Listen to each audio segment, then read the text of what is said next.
Pernah nggak sih kamu dengar istilah LGBT, LGBTQ+, intersex, aseksual, tapi masih bingung bedanya apa? Atau kenapa topik ini sering banget ramai dibahas? Tenang, hari ini kita bakal ngobrol santai. Kita akan bahas tentang keberagaman identitas manusia dari sudut pandang ilmiah, sosial, kesehatan, dan juga realitas yang terjadi di sekitar kita.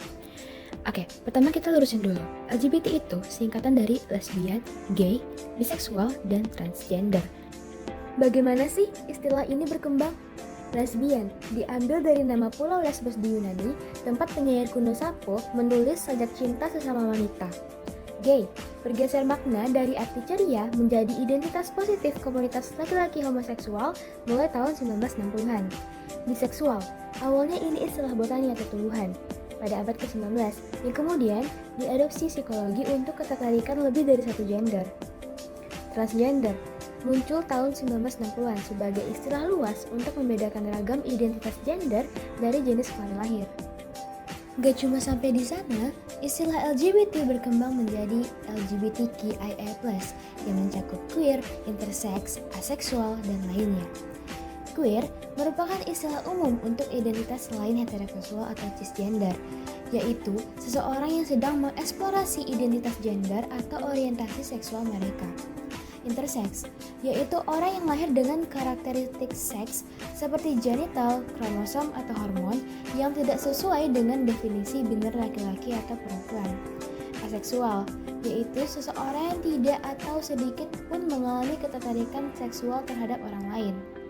Tanda plus berfungsi sebagai simbol inklusif yang mewakili semua orientasi seksual, identitas gender, dan ekspresi gender lain yang tidak secara eksplisit disebutkan dalam huruf-huruf sebelumnya. LGBT dalam perspektif kesehatan dan farmasi. Dalam dunia kesehatan, penting banget buat diluruskan LGBT bukan penyakit, bukan gangguan mental, dan bukan kondisi yang perlu disembuhkan. Hal ini disepakati WHO sejak tahun 1990. Tapi ada beberapa isu kesehatan yang sering dialami komunitas LGBT, bukan karena identitasnya, tapi karena stigma, diskriminasi, atau kurangnya akses layanan kesehatan. Yang pertama, risiko infeksi menular seksual atau IMS seperti HIV. Sifilis bisa meningkat jika edukasi dan akses layanan rendah. Makanya penting banget edukasi, tes kesehatan rutin, dan penggunaan alat kontrasepsi. Yang kedua, kesehatan mental. Tekanan sosial bisa memicu kecemasan atau depresi. Yang ketiga, terapi hormon transgender, misalnya estrogen atau testosteron, yang harus dilakukan di bawah pengawasan dokter. Ada risiko seperti perubahan metabolisme, kolesterol, fungsi hati, sampai risiko pembekuan darah. Ilmu pengetahuan menjelaskan bahwa orientasi seksual terbentuk dari kombinasi faktor genetik, hormon ketika perkembangan janin, struktur otak, pengalaman masa kecil, dinamika sosial, dan lingkungan. Jadi, bukan hal yang muncul karena satu penyebab saja. Dalam farmasi, tenaga kesehatan wajib memberikan layanan non-diskriminatif, karena kesehatan itu hak semua orang tanpa kecuali. LGBT di Indonesia, bagaimana sih? Kalau kita bicara LGBT di Indonesia nih, topiknya sering terasa sensitif. Bukan hanya karena orientasi seksual atau identitas gendernya sendiri, tapi karena ini menyentuh sesuatu yang lebih dalam. Seperti budaya kita, nilai keluarga, dan kepercayaan yang kita anut sejak kecil. Mulai dari lingkungan sosial dulu. Di banyak tempat di Indonesia, hidup kita itu masih sering terikat sama keluarga besar dan komunitas sosial. Identitas seseorang kadang dianggap sebagai cerminan keluarga. Jadi ketika ada anggota keluarga yang tampil atau mengidentifikasi diri secara berbeda, reaksi masyarakat sering bukan semata tentang pribadi itu, tapi juga soal apa kata orang. Tekanan lingkungan ini bisa membuat sebagian orang merasa harus menyembunyikan jati diri karena takut, stigma, atau dianggap keluar dari norma. Padahal kalau kita tengok sejarah Nusantara, kita sudah lama mengenal keberagaman gender. Misalnya bisu di Sulawesi Selatan, yang dianggap sebagai figur spiritual dengan identitas di luar maskulin dan feminin. Ada juga waria yang sejak dulu punya peran di dunia seni dan budaya. Jadi, keberagaman gender itu bukan hal baru. Yang baru adalah cara masyarakat modern meresponnya. Sekarang masuk ke perspektif agama. Karena Indonesia sangat religius, wajar kalau banyak pandangan terkait LGBT bersumber dari tafsir ajaran agama.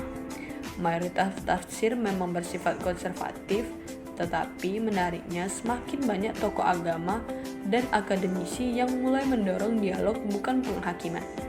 Mereka menekankan nilai-nilai seperti kasih sayang, empati, dan perlakuan manusiawi tanpa harus mengubah ajaran inti. Baik, selanjutnya itu ada variasi istilah dalam LGBT. Nah, di LGBT sendiri itu ada beberapa istilah seperti non-binary, gender fluid, agender, dan lain-lain. Yang pertama itu ada non-binary. Non-binary itu mengarah pada orang yang tidak merasa sepenuhnya laki-laki ataupun perempuan.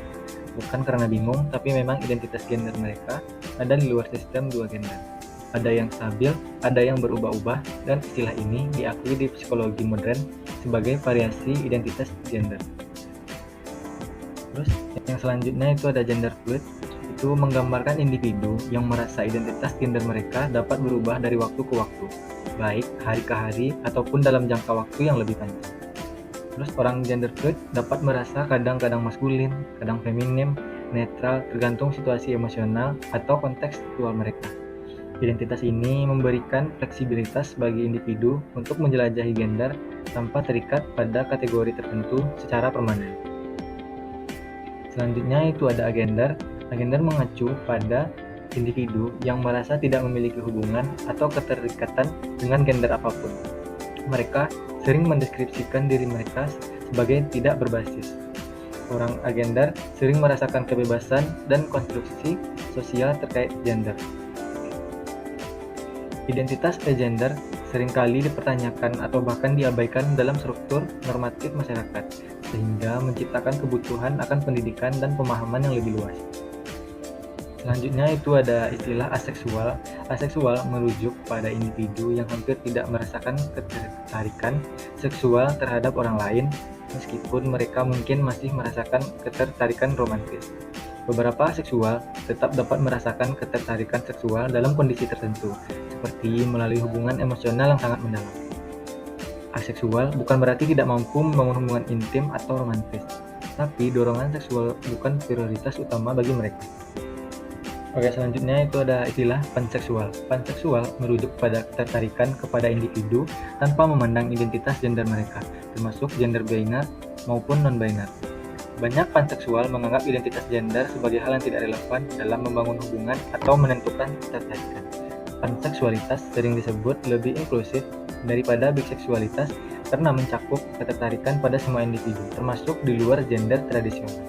Ketertarikan panseksual hanya terjalin dalam hubungan yang bersifat konsensual dengan orang dewasa.